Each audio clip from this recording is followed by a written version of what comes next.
Channel easy mathematics for you. Previous class में मैंने आपको बताया था कि किसी क्वाड्रेटिक इक्वेशन के रूट्स एग्जिस्ट करते हैं या नहीं। इसकी 3 कंडीशंस होती हैं, जिसमें पहली कंडीशन थी कि अगर b² minus 4ac greater than 0 है तो वहाँ 2 अनइक्वल रूट्स एग्जिस्ट करते हैं। दूसरी कंडीशन है when b² minus 4ac is equal to 0। In this case 2 equal roots exist. किस तरह से एग्जिस्ट करते हैं, एक एग्जाम्पल की हेल्प से देखते हैं। क्वाड्रेटिक इक्वेशन मैंने लिखी है 2x² minus 2√2x plus 1 is equal to 0। सबसे पहले हम यहाँ जनरल इक्वेशन, जो क्वाड्रेटिक इक्वेशन की जनरल फॉर्म है, उससे कंपेयर करते हुए a, b और c की वैल्यू आप लिख लें। यहाँ मैं एक बात कहना चाहूँगी कि इस इक्वेशन में √2 आया है, मिडिल टर्म में 2√2। स्टूडेंट्स क्या करते हैं, जैसे ही वो रूट में देखते हैं किसी नंबर को, वो क्वेश्चन को देख के डर जाते हैं और वहीं पर उसे छोड़ देते हैं। ऐसा कुछ नहीं है कि वो क्वेश्चन मुश्किल हो जाता है। आपको जो मेथड बताया गया है, आप स्टेप बाय स्टेप उसे फॉलो करें, आप आंसर तक पहुँचेंगे। तो सबसे पहले इस तरह के क्वेश्चंस में आपने क्या करना है, a, b, c की वैल्यू आप इक्वेशन में से कंपेयर करते हुए लिख लें। तो यहाँ a है 2, b है माइनस 2√2। अब यहाँ रूट आ गया तो कोई प्रॉब्लम नहीं है, आप वही वैल्यू लिख दें। और c की वैल्यू आती है 1।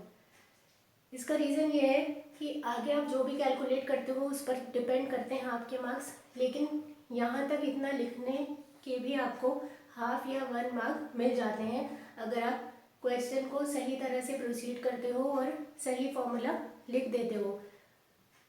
आगे आपने देखना है यहाँ b² माइनस 4ac की वैल्यू फाइंड आउट करनी है। तो देखिए b की जगह मैंने लिख दिया -2√2 का होल स्क्वायर और फिर -4 इंटू 2 इंटू 1, जो कि है -4ac। इसे सॉल्व करिए, माइनस में है ये वैल्यू और स्क्वायर है तो आंसर तो पॉजिटिव ही आएगा। पहले आप 2 का स्क्वायर करोगे, 2 2 से 4, और √2 को √2 से मल्टीप्लाई करोगे तो एक 2 उसमें से आएगा, तो 4 2 से 8 इस तरह से आया, और फिर -8 इज इक्वल टू 0। अब यहाँ आप देख रहे हैं b² माइनस 4ac की वैल्यू हो गई है 0। तो इस केस में 2 इक्वल रूट्स एग्जिस्ट करते हैं, और वो रूट्स फाइंड आउट करने के लिए आप क्वाड्रेटिक फॉर्मूला यूज़ करोगे, जो कि है -b plus minus b² minus 4ac upon 2a। अब देखिए मैंने फिर यहीं से वैल्यू देखकर लिख दी है, वहाँ पर माइनस फॉर्मूला का था, और b की वैल्यू क्या है -2√2 plus minus b² minus 4ac अभी फाइंड आउट करा आपने, जो कि है 0, तो आपने 0 लिख दिया।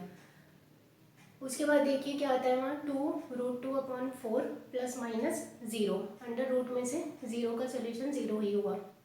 अब आपके रूट्स आ जाते हैं वहाँ √2 अपॉन 2, एक बार 0 प्लस हो रहा है और एक बार माइनस, तो 0 किसी भी नंबर में ऐड हो या सब्ट्रैक्ट हो, उस नंबर पर कोई फ़र्क नहीं पड़ता, वो भी आपका आंसर वहाँ तक सही है। और आप चाहें तो इसे √2 से रैशनलाइज करके आंसर अपना 1 अपॉन √2 भी लिख सकते हो। तो यहाँ इस तरह हमने देखा 2 इक्वल रूट्स आ गए, 1 अपॉन √2 और दूसरा भी 1 अपॉन √2। ये तो हुआ सेकेंड केस। थर्ड केस है when b² minus 4ac less than 0 या नेगेटिव है। इसके लिए मैंने एक और इक्वेशन लिखी है x² प्लस 4x प्लस 5। सबसे पहला काम आपने a b c की वैल्यू लिख देनी है, a 1 है, b 4 है और c 5 है।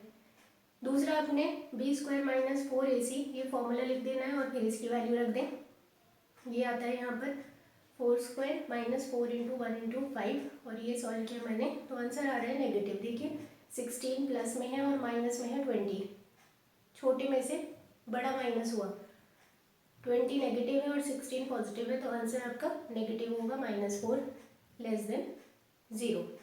तो कोई भी नंबर नेगेटिव होता है वो 0 से छोटा होता है। तो इस केस में क्या है, the square of a real number can not be negative and therefore under root b² minus 4ac will not have any real value. जब मैं b² माइनस 4ac में ये नेगेटिव वैल्यू रखूँगी तो इसकी कोई रियल वैल्यू मुझे नहीं मिलेगी, और यही रीज़न है कि जब b² माइनस 4ac नेगेटिव आता है या लेस देन 0 होता है तो वहाँ पर रियल रूट्स एग्जिस्ट नहीं करते हैं. So this is all for today. Thank you so much.